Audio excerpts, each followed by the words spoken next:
In today's lecture we will discuss about life processes। ठीक है, देखिए लाइफ प्रोसेसेस क्या होती हैं। लाइफ प्रोसेसेस का मतलब है कि जो जीवन के लिए जरूरी है। लाइफ क्या होता है? जीवन। प्रोसेसेस क्रियाएं, है ना। जीवन के लिए जो जरूरी क्रियाएं हैं या जीवन के लिए जो भी होने वाली क्रियाएं हैं उनको लाइफ प्रोसेसेस कहा जाता है। ठीक है, सो अगर लाइफ प्रोसेसेस की बात करें तो देखिए दो कैटेगरीज हैं, एक लिविंग है और एक नॉन लिविंग कैटेगरी है। ठीक है, अब पता कैसे लगाएंगे? सवाल ये उठता है कि लिविंग कौन है और नॉन लिविंग कौन है। ठीक है, जैसे कि अब हम लोग अपने आप को तो लिविंग बोल देते हैं और जो चीज मूव नहीं करती है, जैसे बॉटल है, स्टिक है, ये पेन है, पेंसिल है, ज्योमेट्री बॉक्स है, कैप है, स्टैचूज हैं, ठीक है, इन सबको हम नॉन लिविंग बोल देते हैं। So what is the basic criteria? क्या ये बेसिक क्राइटेरिया क्या हो सकता है? ठीक है, तो सोचने वाली बात है, थोड़ा सा डिस्कस करते हैं इसी के बारे में। क्या लिविंग चीज, आप खुद ही सोच के देखिए, जैसे हम लोग खुद को लिविंग बोलते हैं, हम एनिमल्स को लिविंग बोलते हैं। ठीक है, तो हम खुद को लिविंग बोल रहे हैं, एनिमल्स को लिविंग बोल रहे हैं। ठीक है, तो हम वुडन चीजों को या कोई भी अन्य चीजें जो भी अभी मैंने मेंशन की, मैं उनको नॉन लिविंग क्यों बोल रही हूँ या सभी उनको नॉन लिविंग क्यों बोलते हैं? सोच के देखिए क्या फर्क है। सबसे पहली बात तो हमारे अंदर क्या है? मोशन, तो वो तो नॉन लिविंग चीज में भी हो सकता है, तो ये पॉइंट क्या हो गया? रिजेक्ट हो गया। थोड़ा सा सोचते हैं। अब एक और इंपॉर्टेंट क्राइटेरिया कि अगर कोई लकड़ी का डंडा पड़ा हुआ है ना, सपोज कीजिए एक लकड़ी का डंडा कहीं पड़ा हुआ है और कोई कैप पड़ी है, कोई ज्योमेट्री बॉक्स पड़ा है, कोई बॉटल पड़ी है, कुछ भी पड़ा हुआ है, क्या वो चीज ग्रो करेगी? उसका साइज बढ़ सकता है? नहीं बढ़ सकता है, लेकिन हमारा साइज क्या होता है? ग्रो कर जाता है। तो ये क्राइटेरिया हो सकता है, लेकिन हम आगे देखेंगे कि ये भी जो क्राइटेरिया है ये मैच नहीं करता है लिविंग और नॉन लिविंग को डिफरेंशिएट करने के लिए। Completely it is not fulfilling what is needed. Okay, so basically होता क्या है, देखिए यहां पर कि जैसे अगर हम लोग अपनी बात करें, हम लोग लिविंग है तो चलो हमारे अंदर ग्रोथ है, प्लांट है वो छोटा होता है, वो ग्रो करता है, एनिमल्स ग्रो करते हैं। ठीक है, लेकिन फिर भी कोई ना कोई क्राइटेरिया है। ठीक है, अब जैसे एक प्रोसेस है रिप्रोडक्शन, वो सारा लाइफ प्रोसेसेस में हम पढ़ने वाले हैं। ठीक है, रेस्पिरेशन, क्या जो चीजें सांस लेती हैं, ठीक है, वो लिविंग है? यस, आंसर है यस। कोई भी नॉन लिविंग चीज सांस नहीं लेती है ना, बिकॉज अगर नॉन लिविंग हो जाएंगे, हम लोग मर जाते हैं तो हमारी सांस क्या होती है? बंद हो जाती है, हमारा दिल धड़कना बंद हो जाता है। सो दैट मीन्स ये लाइफ के लिए एक इंपॉर्टेंट क्राइटेरिया हो सकता है। सो इसी तरह के कुछ बहुत सारे इंपॉर्टेंट क्राइटेरियाज हम डिस्कस करने वाले हैं जैसे जैसे आगे बढ़ते जाएंगे। ठीक है, this was just a basic introduction. Okay, so अब देखिए क्या, तो एज आई हैव डिस्कस कि क्या ग्रोथ जो है वो क्राइटेरिया हो सकता है किसी को लिविंग नॉन लिविंग कंसिडर करने के लिए? So the answer is no. Okay, we will discuss how. देखिए ग्रोथ क्या होती है? मीन साइज का बढ़ना। ठीक है, सपोज कीजिए अब कहीं मिट्टी का ढेर लगा हुआ है, एक हवा चली और ढेर बढ़ता गया ग्रो करके वो बहुत ही ज्यादा बड़ा हो गया। So will you say that वो लिविंग थिंग हो गई? नो।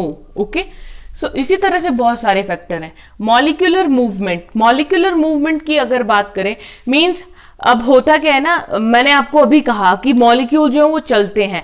मॉलिक्यूल क्या होते हैं? Molecule are very smallest particles which can't visualise with the naked eye. ठीक है, जिनको हम नेक्ड आई से नहीं देख सकते हैं, उनके लिए माइक्रोस्कोप की जरूरत होती है। ठीक है, सो मॉलिक्यूल्स जो है वो लगातार मूव करते हैं। अब ये मॉलिक्यूल्स होते क्या है? बॉडी में क्या क्या मॉलिक्यूल्स हो सकते हैं? मॉलिक्यूल्स हो सकते हैं लाइक सेल्स, टिश्यूज।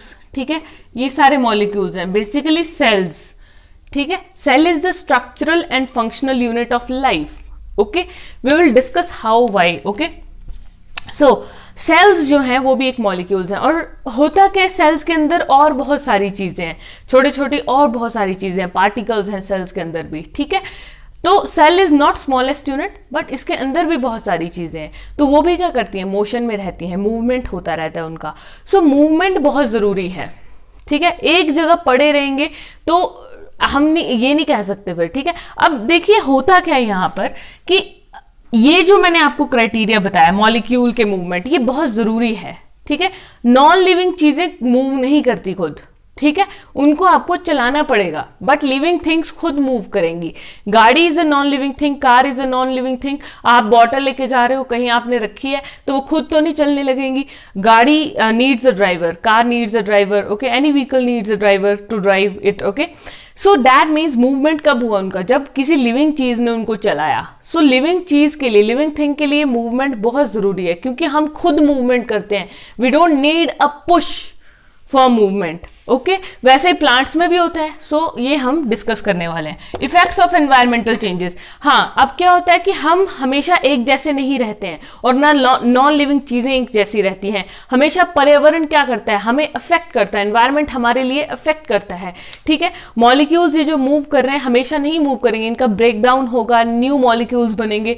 सो इस तरह से ये सारे लाइफ के प्रोसेसेस चलते। क्वेश्चन अराइज करते हैं कि व्हाट आर लाइफ प्रोसेसेस, आखिर लाइफ प्रोसेसेस होती क्या है। तो देखिए क्या होती हैं, बेसिकली ये मेंटेनेंस की प्रोसेसेस हैं। लाइफ प्रोसेसेस को हम नाम दे सकते हैं कि ये मेंटेनेंस प्रोसेसेस हैं, जो हमारी बॉडी को मेंटेन करने में हेल्प करती हैं, ठीक है।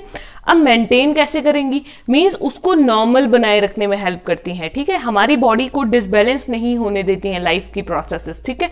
जो हमारी बॉडी के रिक्वायरमेंट्स हैं उसको फुलफिल करती हैं, इसलिए इनको मेंटेनेंस प्रोसेसेस कहा जाता है। देखिए मेंटेनेंस प्रोसेसेस 24 घंटे 24 आवर्स लाइफ टाइम हमारी बॉडी में चल रही होती हैं। अगर ये मेंटेनेंस प्रोसेसेस बंद हो जाएं, ultimately our body will get distorted and we can die, okay. लेकिन होगा क्या, देखिए कि ये जो जितनी सारी प्रोसेसेस हैं, ये चाहे आप सो रहे हैं, ठीक है, वेदर यू आर स्लीपिंग और whether you are waken, okay, ये प्रोसेसेस हमेशा क्या करेंगी, कैरी ऑन होती रहती हैं। तो अब क्या चीज है, क्या मीडियम है जो इन प्रोसेसेस को कैरी ऑन करने में हेल्प करता है। तो क्या चीज है, देखिए कोई भी चीज हम काम करते हैं, चाहे हमारी बॉडी ही फंक्शन कर रही है, चाहे हम लोग काम कर रहे हैं, चलना है, फिरना है, सोचना है, हर चीज के लिए किस चीज की जरूरत होती है, एनर्जी।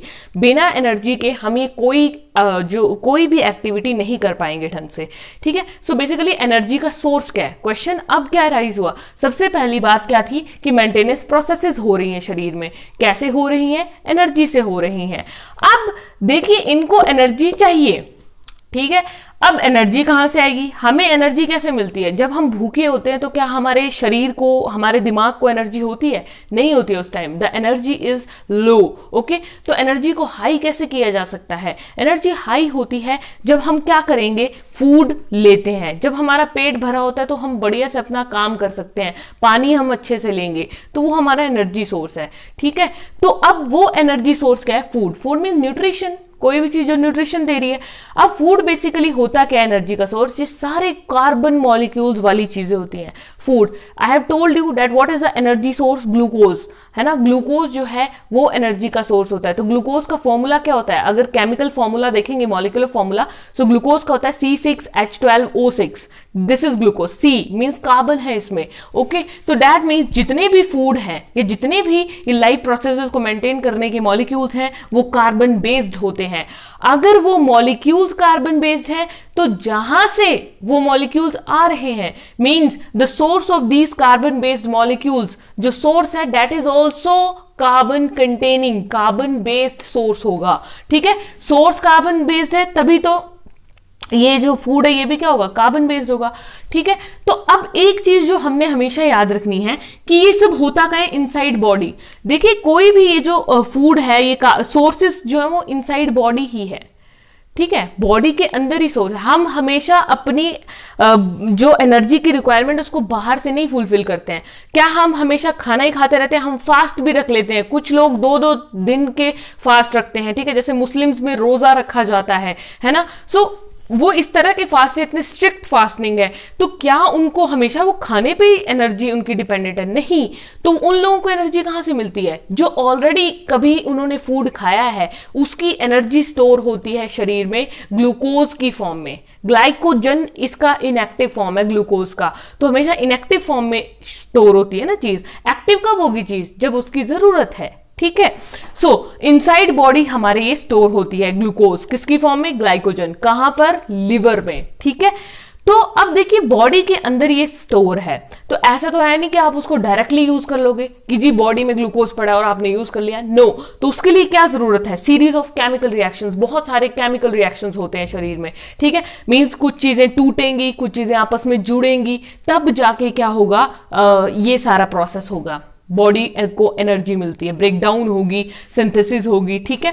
अल्टीमेटली इस सारी प्रोसेस के लिए भी क्या चाहिए, oxygen is the basic source, oxygen is the basic requirement, oxygen चाहिए। तो क्या हमारी बॉडी के अंदर ऑक्सीजन है, नहीं, हम ऑक्सीजन हमेशा बाहर से लेते हैं। ऑक्सीजन का सोर्स क्या है, आउटसाइड एनवायरमेंट, ठीक है, फिर हमारी बॉडी में ऑक्सीजन अंदर आती है, ओके।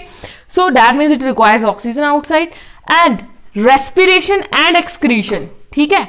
देखिए इसमें क्या है यहां पर कि रेस्पिरेशन है और एक्सक्रीशन। कहने का मतलब क्या कि जो ऑक्सीजन है वो कैसे आ रही है, जब हम सांस लेते हैं तो सांस लेने की प्रोसेस को क्या बोलते हैं हम, रेस्पिरेशन। तो ऑक्सीजन की रिक्वायरमेंट मींस रेस्पिरेशन। अब देखिए ये सारी चीजें तो हो गई, लेकिन जब ये केमिकल रिएक्शन हो रहे हैं, रिएक्शन जब भी होता है तो दो चीजों से मिलकर होता है।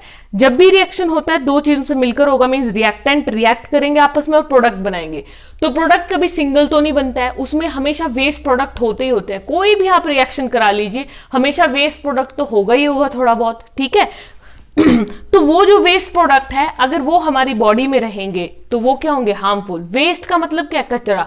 कचरे को हम क्या करते हैं, बाहर फेंक देते हैं। वैसे ही शरीर का कचरा है कि अगर सेल्स अपना काम कर रहे हैं, ये सारे केमिकल रिएक्शन हो रहे हैं, तो इनसे कुछ फालतू का माल भी निकल रहा है, तो उसको हमें क्या कर रहे हैं, बाहर फेंकना है, ठीक है। तो बॉडी बाहर कैसे फेंकती है उसको, with the help of process excretion, by products का रिमूवल करती है वेस्ट का, ठीक है। अब ये सारी प्रोसेसेस जो हैं वो अलग अलग ऑर्गेनिज्म में अलग अलग तरह से होती हैं। कुछ ऑर्गेनिज्म सिंगल सेल वाले होते हैं, कुछ ऑर्गेनिज्म मल्टी सेल वाले होते हैं, ठीक है। सिंगल मीन्स यूनिसेल और कुछ होते हैं मल्टी सेल, ठीक है। सो ये जो मेंटेनेंस प्रोसेसेस हैं, मींस ये रेस्पिरेशन, एक्सक्रीशन वगैरह जितनी भी प्रोसेस हैं, डाइजेशन, सर्कुलेशन, ये सारी यूनि में अलग से प्लेस करेंगी और मल्टी में अलग तरह से टेक प्लेस करेंगी, ठीक है। सो यूनिसेलुलर में क्या होता है कि छोटे छोटे एक सिंगल सेल ऑर्गेनिज्म है, यूनि मींस एक सिंगल सेल है इस तरह से, ठीक है। और मल्टी क्या होगा कि बहुत सारे सेल हैं, 3-4 सेल इस तरह से जुड़े हुए हैं, this is multi cellular body.